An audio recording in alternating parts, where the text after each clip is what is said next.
Bonjour, voilà, c'est la reprise pour Vinoscopie, après 10 vignerons, sur, disons, les 12 mois qui viennent de s'écouler, mais quand même une longue interruption due au confinement et au virus. Nous reprenons en ayant déménagé. Je vois que l'ancienne taulière, d'ailleurs, nous voit depuis le bar où nous nous trouvions jusqu'à maintenant. Nous sommes toujours place Rigaud, mais au bar L'Atmosphère. Voilà, désormais je dirais l'Atmo, parce que c'est long, l'Atmosphère. L'Atmo, au bar L'Atmo, place Rigaud. Et notre vigneron aujourd'hui, c'est Sylvain Respo, qui est Bonjour. à Piqueron, à la cave apicole. C'est ça. Alors là, il va donc falloir rendre des comptes pour une dénomination aussi particulière. Donc, j'aimerais que tu te présentes, toi, ton histoire, ton domaine, dis ce que tu veux, Ok. tu te présentes. Je me suis installé en tant qu'apiculteur, en 2007, avec 200 ruches, donc professionnel. Ça a été un peu délicat parce que rapidement il y a eu des fortes mortalités sur les ruchers, surtout en montagne, avec les traitements phytosanitaires sur l'élevage, brebis et vaches. Donc 2010-2011, la razzia, toutes les ruches étaient mortes. Et j'habite à la Tour de France, donc beaucoup de vignerons, une grosse tribu de vignerons. Et donc, un en particulier, Loïc Roure, m'a hébergé dans sa cave, m'a conseillé d'essayer de faire du vin pour essayer de me remonter le moral. Et voilà, on m'a donné en fermage une petite vigne en coteaux, à très petit rendement. Donc elle était destinée à l'arrachage, mais on me l'a donnée dans les mains. Voilà, ça m'a changé les idées, j'ai pu comme ça pratiquer la viticulture. J'étais néophyte, donc il n'y avait pas beaucoup de rendement, donc je ne prenais pas beaucoup de risques. Voilà, donc j'ai fait mes armes comme ça, avec des petites parcelles. Et j'ai voulu quand même me relancer en apiculture, donc j'ai repris de nouveau en 2011 des ruches. Donc je me retrouve avec 3 hectares de vignes, une petite centaine de ruches. Voilà, j'ai tenu comme ça, bon an, mal an, 2, 3, 4 ans, les mortalités incessantes continuaient. Mais la vigne me faisait du bien. Des ruches. Des ruches, j'ai dit quoi? Non, c'est parce que, non. comme tu parles des vignes et des autres. Ouais, les abeilles mouraient. Et voilà, c'était beaucoup de travail parce que je continue à faire les marchés pour le miel, la vigne la semaine, donc vie de famille un peu mis de côté. Et puis donc 2014-2015, j'ai rencontré une personne qui est devenue un ami très proche et qui est devenu également l'associé. Et donc tous les deux, on a créé la cave apicole. On a repris 3 hectares de plus, donc on s'est retrouvé avec une petite cinquantaine de ruches et 6 hectares de vignes, avec des vignes un peu plus productives que celles que j'avais. Et voilà, l'aventure a commencé à la cave apicole. On est devenus des apiquerons. Il me semble qu'avant de créer la cave apicole en association, tu mettais déjà sur ton étiquette apiqueron. Apiqueron, ouais, c'est arrivé dès 2011 en fait. Voilà, donc ça c'est extraordinaire, ouais. Comme nom. Apiqueron, alors pour ceux qui ne suivent pas, parce qu'ils sont à l'heure de la sortie de sieste, c'est à la fois apiculteur et vigneron. Et puis ce qui est extraordinaire, c'est le jeu de mots. Lorsqu'ils créent leur association, ils gardent cette inspiration et ils l'appellent la cave apicole en un seul mot. Mais bien entendu, tout le monde comprend le clin d'œil. Qui a eu l'idée? Je crois que ça vient du côté des Respo, ça. Il me semble que c'est mon grand frère. Hein. C'est ton grand frère? Ouais, il me semble. Il a dit ça comme ça. Et ça a travaillé. Tiens, c'est pas mal ça. Bon, alors maintenant on va parler du domaine. Le domaine, c'est la cave apicole. Et donc tu vas nous parler de ce domaine, les hectares, les cépages que vous avez, et les cuvées que vous faites. D'accord. Tu peux dire tout ça parce que le but c'est aussi de découvrir à la fois une personne et un domaine. Alors, donc aujourd'hui on a 13 hectares. Il nous reste une ruche et demie. Donc le pôle apicole, le vrai pôle apicole, c'est vraiment estompé. Et ça tombe bien parce que cette année c'est une année difficile et on aurait mal vu la gestion ruche avec la pression des maladies sur les vignes suite au mildiou. Voilà. Et donc 13 hectares de vignes, donc on a racheté 3 hectares cette année. Bon, malheureusement il ne reste pas grand chose sur les pieds. à cause du mildiou. Et alors, on a les vignes s'étendent depuis Monnet. Monnet, la plus grosse partie est sur Monnet, donc sur les coteaux, un peu la plaine. Les sols sont quasiment tous schisteux, c'est des schistes noirs. Ensuite, on a une petite parcelle sur Tautavel, sur des calcaires. Et après, un petit tiers sur Cals, voilà, sur des schistes également et des petits bouts de calcaire, des marnes. Et vous avez repris une cave coopérative Donc on vinifie en cave coopérative, mais juste le bâtiment. On a pris notre propre cave dans la cave coopérative. Donc on a découpé les grandes cuves de 550 hectolitres chaque cuve. Et là-dedans, on met nos petites cuves de 20 hectos, 30 hectos au maximum pour vinifier. Donc on fait entre 200 et 250 hectolitres par an. La cave apicole. La cave apicole, c'est la cave apicole. On a 8 cuvées avec un primeur. Et puis voilà, donc les cépages classiques, Carignan, Syrah, Mourvèdre, Yadonner, Grenache gris, Macabeu. Je sais pas, je pense que c'est à peu près tout. Tu as dit primeur, est-ce que tu participes à ce qu'on organise avec Non, pas. Indigène? On fait les premiers jus Ouais. à la place des primeurs organisés par les institutions agricoles. On fait premier jus chaque année. Bah, c'est quelque chose qui me tient à cœur. Tu n'as pas eu l'occasion, on ne te l'a pas proposé? Si, bien sûr, Romain me l'a proposé. C'est mal tombé, je sais pas Bon, mais je sais cette pourquoi. année, si on le fait, tu pourras y participer. Bien sûr, c'est quelque chose qui... le primeur, c'est... Voilà. Alors on n'appelle pas primeur pour se démarquer. Non, mais on appelle ça les premiers jus. Voilà. Voilà. Mais c'est quelque chose que je suis adhérent mais à 100% de ce vin que j'adore, qui est jeune, qui est frais, qui est... Bon. Voilà. Alors maintenant, ce que j'aimerais, c'est parler de toi par rapport à ton métier. Alors ça veut dire par exemple quelles sont les tâches auxquelles tu es particulièrement attaché dans toutes les tâches d'un apiqueron, d'un vigneron. Qu'est-ce que c'est qui te plaît le plus? Qu'est-ce que tu aimes bien faire? Alors, moi j'aime avoir les pieds sur terre, quoi. J'aime les avoir as les pas pieds sur toujours, terre. Et quand je suis à la vigne, je les ai en tout cas. Et je déteste le tracteur. Donc ce qui a été positif, c'est l'association avec Olivier, c'est le fait que lui, il est né sur un tracteur. Il est issu son père est vigneron, en cave particulière dans l'Hérault, et lui, tout petit, il est monté sur les genoux du papa, et le tracteur, ça lui fait pas peur. Moi, c'est pire qu'une moto. Voilà, moi, un tracteur, ça me va pas du tout. Donc, très bien. Moi, j'aime avoir un sécateur dans la main, me promener avec un sécateur. J'aime ça. Voilà. Marcher dans la tête. J'adore ça. Voilà. Je préfère un sécateur qu'une pioche. Mais de temps en temps, on prend la pioche aussi. Voilà. Et la philosophie du domaine, alors c'est quoi un peu? Philosophie, donc. Voilà, je suis désolé, mais il n'y en a pas. Non, mais la philosophie, Non. je sais que c'est un gros mot inutile, mais l'état d'esprit dans lequel vous travaillez. C'est avant tout le plaisir. Malheureusement, cette année, c'est une année où le plaisir, il faut le chercher. Et il viendra après, j'espère. Mais là, on travaille d'arrache-pied depuis 2 mois, 3 mois. Après la taille, ça a enchaîné, mais de suite, on s'est pas reposé. Et c'est pas fini. Le mildiou est toujours là. Dès ce soir, on y retourne. C'est de mémoire de vieilles personnes, vieux vignerons, ça s'est jamais vu. Du moins dans notre contrée. Non, mais moi non, c'est pas ma mémoire à moi. Moi, les vieux du village. Les vieux du J'ai village. pas de mémoire. Les vieux du village n'ont jamais vu ça, quoi.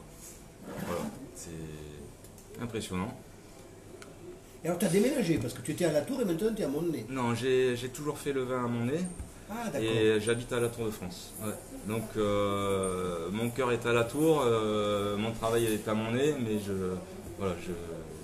je m'y sens bien à Montenay. Il y a de très bonnes personnes, c'est très chouette. Pour mieux te Très bon comprendre, village. est-ce qu'on peut savoir qu'est-ce que tu as eu comme vie avant d'être apiculteur?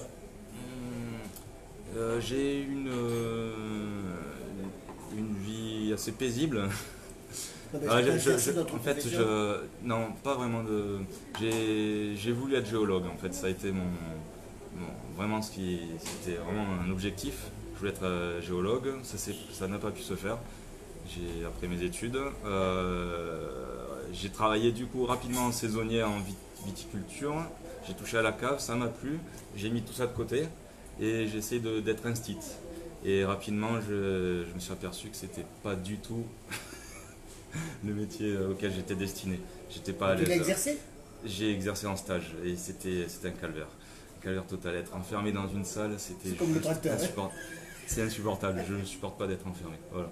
Et, donc je n'ai pas eu le concours et par simple réflexion, je me suis rappelé petit à l'école primaire un apiculteur qui était venu dans notre classe et ça m'a fait tilt. J'ai fait toutes les démarches pour faire une formation d'apiculture et en effet dès que j'ai mis les mains dans une ruche, ça a été un déclenchement magnifique. Tu étais où à l'école? Ça se passait où L'école de... Quand tu dis que petit, il y avait un apiculteur. Au Boulou. Ah, au Boulou? Ouais, au Boulou. Pourquoi tu es du Boulou? Je suis arrivé tout petit au Boulou. Ouais. Ah d'accord. Ouais, en CE20. Et ben, tu vois, je pense que c'est même arrivé en CE1 qu'il est arrivé dans la classe. Moi j'arrivais de la région parisienne et cette odeur de miel, de cire, etc., ça m'est revenu. Et dès que j'ai remis mes mains dans la ruche, je me suis rappelé cette sensation. J'y avais pas pensé avant. Quoi. Une vingtaine d'années plus tard. Bien bon. J'avais 25 ans. Ouais, 20 mais alors ans, tu venais de la région parisienne, mais je crois que ton père est de Perpignan. Non? Ouais, mon père est catalan de Perpignan. Ouais. Revenu à la retraite. Donc très bien, merci papa. C'est quand même mieux les vignes que les betteraves. Alors ce que je voudrais savoir, est-ce que tu as une petite fantaisie dans ta vie, hein, pas qu'elle soit dans la vie privée ou professionnelle, est-ce que tu as une petite fantaisie? La fantaisie c'est la musique, voilà, la musique. Bien. Ça c'est un jardin secret quoi. Ouais, mais c'est la musique, c'est le partage. Avant tout c'est le partage, la musique et le vin ça aide à partager. Et les deux ensemble c'est juste la symbiose parfaite. Ouais.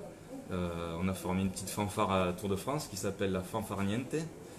Donc quelques vignerons y jouent et puis voilà, on est une petite dizaine. On s'amuse bien, on picole bien aussi. Vous jouez.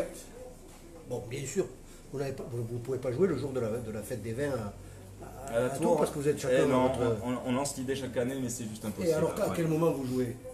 Eh ben, on est invité dans des fêtes. Ouais, dans des fêtes, des petites fêtes. La Fanfarniente. Bon. Alors, tu nous as parlé de quelques cuvées. Il faut dire que j'aime bien les noms de tes cuvées. Tu peux les rappeler? Après, on va mettre l'accent sur cette bouteille-là. Il y a toujours des petits penchants musicaux. Donc, la première, c'est Java, donc les blancs. Il y a Java qui est un muscat sec, de muscat d'Alexandrie, muscat petit grain. Il y a Zumo. Java, pourquoi? Java, c'est une cuvée qui m'a fait tourner en bourrique, en fait, m'a fait valser la première année. Donc Java, c'est venu naturellement. Mais quand la Java s'en va, entre autres. Nougaro et aussi la danse des titis parisiens, qui était boisson populaire à l'époque. Java, donc c'est un premier blanc. On a un deuxième blanc qui s'appelle Zumo, qui est issu des vieilles parcelles de Grenache gris macabeux sur Cals, principalement sur Cals. Donc c'est là, on la bichonne, c'est des petits rendements. C'est délicieux, hein. J'ai goûté le 19, là j'en ai C'est très minéral en fait. Les pieds ont 100 ans, voire même 120 ans, puisque c'est même pas signifié au cadastre. Et donc c'est petits rendements de 10 hectolitres hectares. On met en barrique 6 mois, donc voilà, on la bichonne, on aime bien. Donc très peu de cuvées, très peu de bouteilles, et voilà. Après on a Tangerine qui est... là c'est une référence au jazz, non? Non, pas... Tangerine Dream. Ben non, malheureusement c'est Tangerine de Led Zeppelin. Voilà. Ah d'accord, bon, ça reste la musique. Ça reste musical. Tangerine, c'était un chardonnay, on n'a plus la parcelle mais on va en récupérer une. Donc chardonnay, et après on passe au rosé qui est un assemblage de Carignan Syrah. Et ça s'appelle Pink is not red. Pink is not red. Donc ce qui est rigolo, c'est que c'est un très vieux Carignan centenaire. Donc voilà, c'est peut-être un blasphème ou quoi. Voilà, on le presse. C'est un peu iconoclaste. On le presse. Vous faites un rosé avec un Carignan centenaire. Mais voilà. Quand je t'ai vu il y a un mois, il n'était pas encore en bouteille. Est-ce qu'il est en bouteille? Il est magnifique. Est-ce qu'il est en bouteille? Il est en bouteille. Alors ouais. ce qui est chouette, c'est que voilà, il amène sa minéralité de vieilles vignes, et c'est ça qui est intéressant, c'est que c'est pas un rosé, ça peut être un rosé d'été, mais c'est aussi un rosé de garde, et on peut fermer les yeux, on le sent blanc en fait, on le sent blanc, on a l'impression de boire un blanc. Et on le marie avec une Syrah pas trop vieille, de 30 ans, voilà, on aime bien ça, elle est chouette. En fait on les aime tous. Après, en rouge, on a plein les cèpes. Plein les cèpes, c'est une macération carbonique de Grenache. Assez simple, macération d'une vingtaine de jours. Ensuite, Carboculte, cette cuvée. On va ouvrir. Tire-bouchon, j'ai pas. Ah, tire-bouchon, monsieur Florian. Mais pourquoi tu le tournes, tu fais tomber là? Non, non, oui. T'occupe.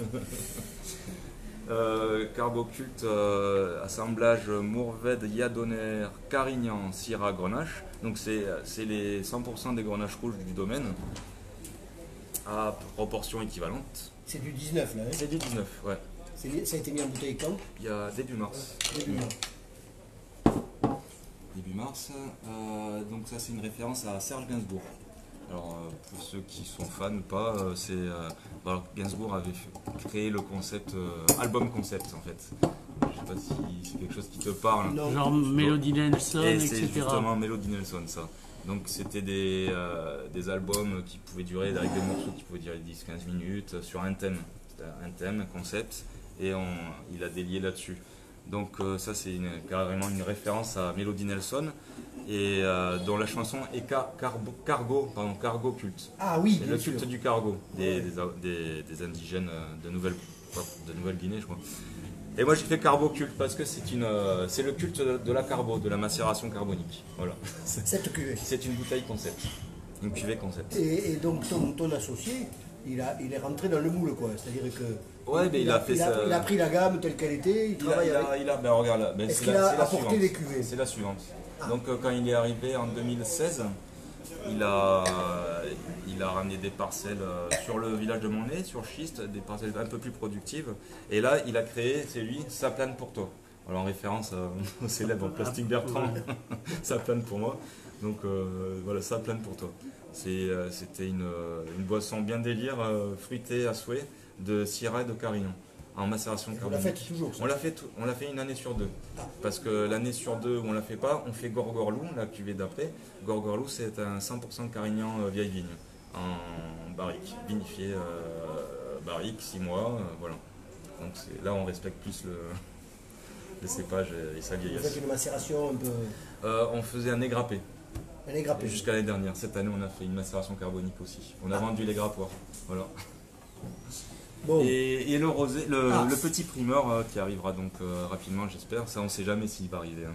Mais si la fermentation se passe bien, on le sort. Il s'appelle Obo, en référence à tous ces jeunes gens qui partaient avec le baluchon, Les vagabonds aux aux États-Unis, de train en train, qui oui, cherchaient oui, travail. oui, les vagabonds. Voilà. Moi, je suis un fan de on the road sur la route de Ouais, Kerouac. ouais. Donc voilà, c'est voilà. Toujours un peu Je rock'n'roll. t'ai parlé toujours un peu- d'Anderson.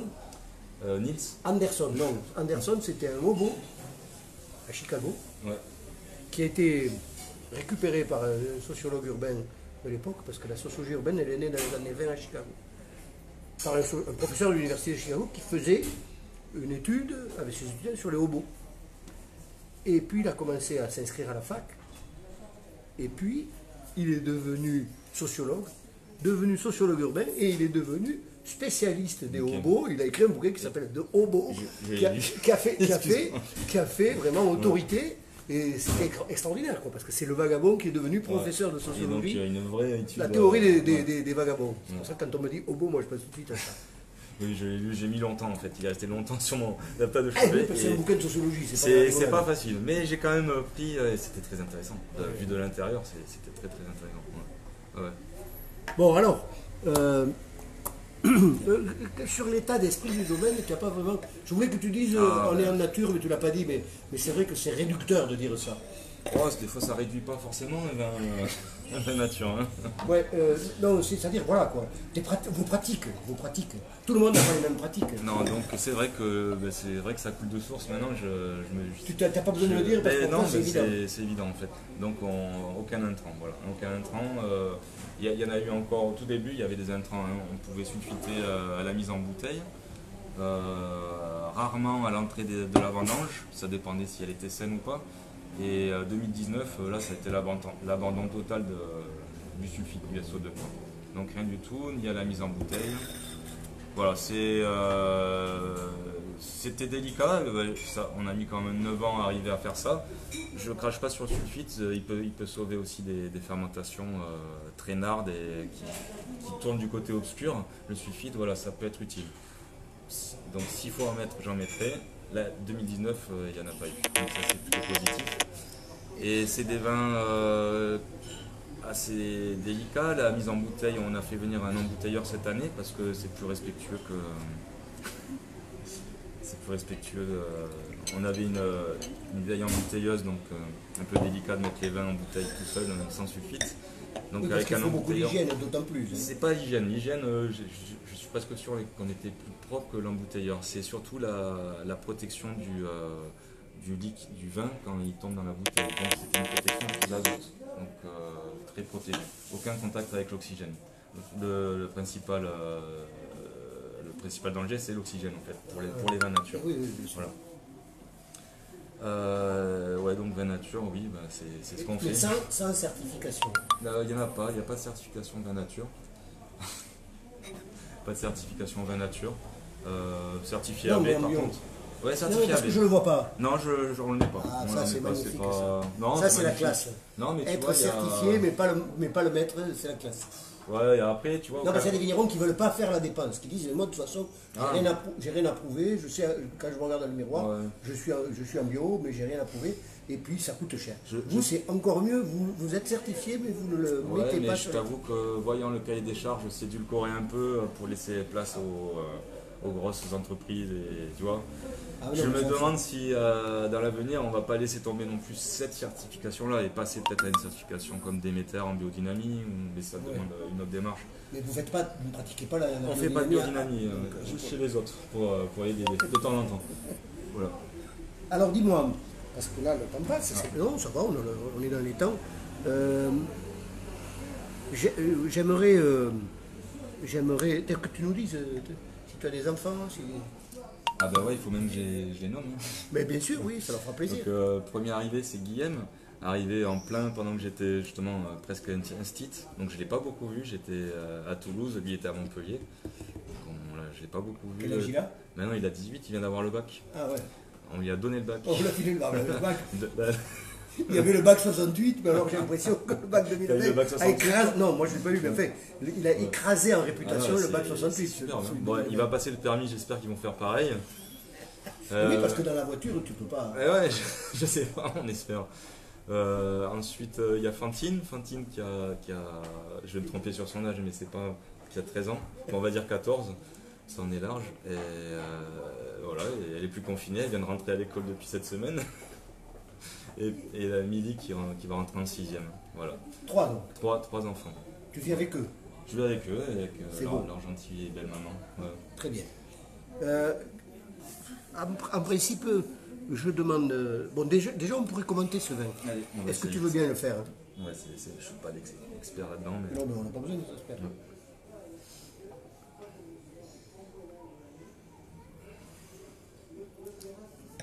Donc là, tu me rappelles. Un poc frais. Non, ça va bien. Ça va bien. Hein. Ça va bien parce qu'il s'est réchauffé vite. Hein. Tu me rappelles ce que c'est comme. Alors, c'est un assemblage. Donc, c'est des cépages qui sont tous cueillis séparément, donc à différents jours. Macération carbonique sur tous, mais séparés. Donc, petite cuve de 20 hectolitres. Alors, la macération carbonique, c'est une saturation de.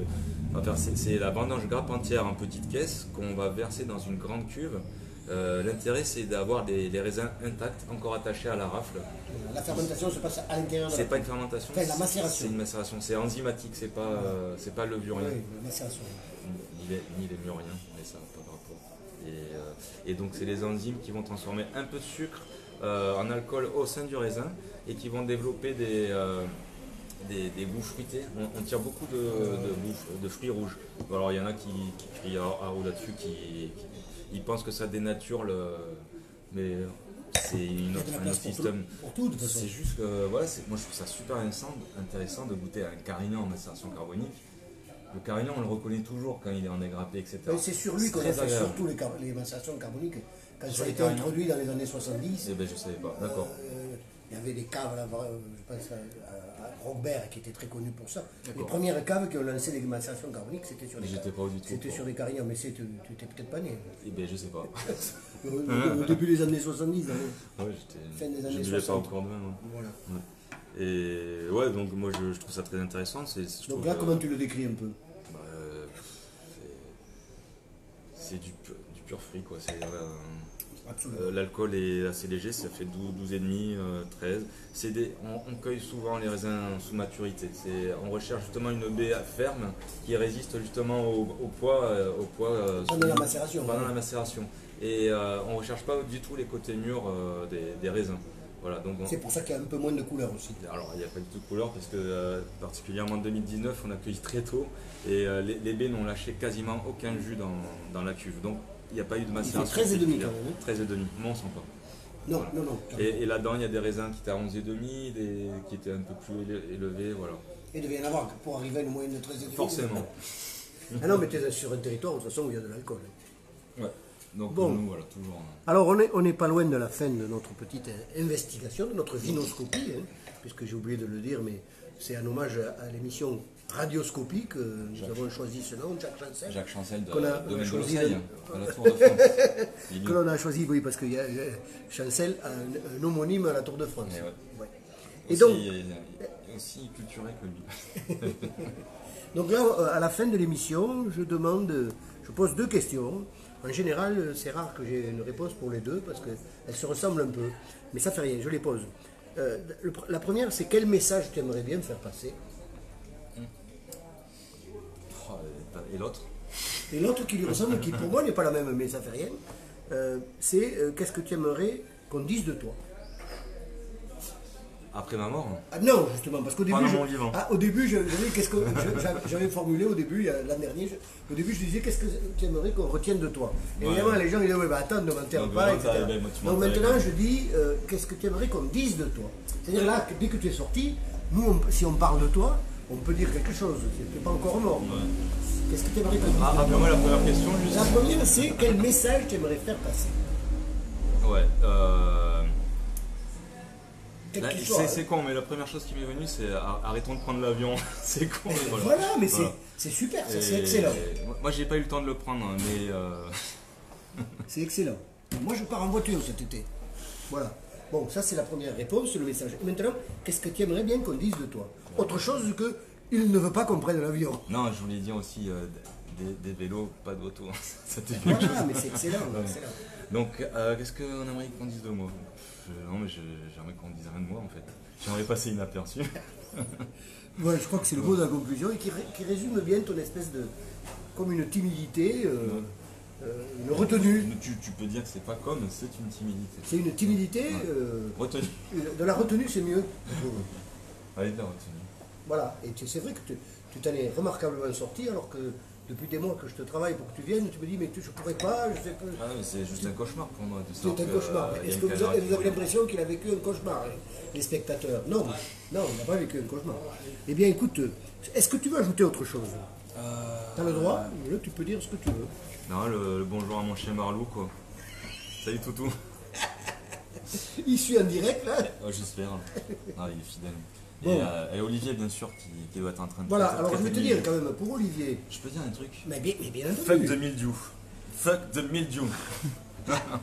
Mais je connais un vigneron dont tu as peut-être entendu parler, ou que tu connais peut-être, Laureano Serres. Oui. Et lui, il a fait une cuvée avec une vigne ravagée par le milieu. Ah, il a encore eu Et- des raisins derrière. Et c'est bien. il a eu, oui, mais enfin, il a fait c'était des 33, des 33 ou 50 D'accord, ok, centilitres. des canettes. Il en a eu une poignée, et je suis peut-être un des seuls sur la planète à avoir gardé une bouteille. Et en catalan, on appelle ça mal de soufre, donc il a fait sa cuvée, mal de soufre, ça veut dire. Et voilà, et dans ma cave, j'ai une bouteille de De ça. Laureano de cette Ça se vigne passe l'ouvrir. ravagée. Mais non, je la garde comme collection parce que je ne sais pas si c'est buvable d'ailleurs. Ouais. Mais quand tu dis fuck 2012, ça me fait penser à ça. Même si tu n'as pas du tout le même style que L'Oréal, qui montre ses fesses sur Facebook.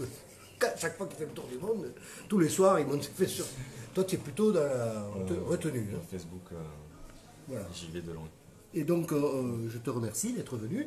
Et je voulais dire que, comme je veux exister sur la durée dans cette série de vidéos, il n'a pas mis sur avion. Oh là là. Mais non, tu peux pas être en direct et être sur avion. Bravo. Crétin. Un partout. Je vous avais dit de pas prendre l'avion. Hein. Et là, tu peux être supprimer le son. Non plus. Non, je vais le noyer. On noie des petits chats pour moins que ça. Donc ce que je voulais dire, c'est que quand il y a deux personnes, par exemple les frères d'Anjou, j'ai pris un frère et je Bien prends- sûr. Et là, Olivier, peut-être que dans Eh un ben, an super. ou deux, il viendra. Alors lui, ça ne le dérange pas du tout les caméras. Ouais. Alors, Mais comme je le connais pas, ouais. hein, enfin, je le connais, je l'ai vu Ouais. 2 ou 3 fois, mais Ouais. pas beaucoup. Quoi. D'ailleurs, il a l'air fort sympathique. Hein. Longue Là, vie vous faites à un tandem Anoscopie. impressionnant. On s'entend impressionnamment bien. Voilà. Et ça se bonifie. Et Comme c'est- le mauvais vin. Ce que les gens ont pu découvrir, c'est que je ne me trompais pas quand je disais sur Facebook pour l'annoncer hier, et côté gentillesse, virgule, imbattable. Voilà. Mais c'est pas une question de gentillesse, c'est une espèce de douceur et de retenue. Voilà. Ok. Voilà. Si tu le dis. Même si retenue, quand j'étais en pension, c'était une punition. Ouais, c'est ça. Bon, eh bien écoute, merci Sylvain. On peut retrouver ça sur l'Archipel Contre-Attaque et Sur YouTube. sur YouTube en tapant quoi? En tapant Nicolas Codeville, enfin en me tapant pas quoi. Ok, on peut taper les gens aussi. Non, non, Oui, non, oui. il ne faut pas taper. Il faut taper Nicolas Codeville. Voilà. Et Dinoscopie, non. Si, aussi. Aussi. YouTube, On Dinoscopie. tape aussi, comment il s'appelle ce type là, Jean L'Héritier. Ouais. Ouais, on tape tombe Jean, sur ça on aussi. tape, ouais, bah tiens, raison, Voilà. on tape Donc, Jean on le L'Héritier. trouve sur YouTube et sur l'Archipel Contre-Attaque. Voilà, c'est Et ça. normalement, en juillet, j'aurai comme invité, et comme vigneron à découvrir, Ouais. Loïc Roure, le domaine Possible. du possible, qui était programmé. Lui, il était programmé pour avril et Sylvain pour mars. Voilà. Et j'aurai Bastien Baillet de La Bancale Très bien. en août. C'est Donc chouette. voilà, les deux prochains Ça va. vignerons sont des gens fort Ça a sympathiques. commencé vraiment avec les vignons les plus pourris, là tu commences à monter. C'est tu es en gentil train de pour pourrir trouiller, ton par image, exemple. là, après. Tu détruis tout ce qu'on a construit pendant 2 demi-heure. Bon, surtout que j'ai la liste là. Gilles Trouillet sera Ah ouais, content, ouais, celui ouais. qui est passé en premier. Alors merci beaucoup Sylvain. Merci Nicolas d'avoir laissé ton téléphone sonner pendant toute l'émission. On peut pas faire du direct. C'est un téléphone à la base quand même. On rappelle reste un Voilà. à nos chers téléspectateurs. Et donc merci au bar Latmo, Ouais. Florian, Avec Florian. Très bonne bière, et très bon vin. très bonne bière. Et puis peut-être il y aura du carbocus. Il y en a eu, il y en a eu. Ouais. Il y en a eu déjà. Ouais. Très bien. Mais là c'est les nouveaux propriétaires. D'accord, alors il n'y en a pas eu. Et donc au mois de juillet, avec, je l'espère, Loïc Roux. Merci.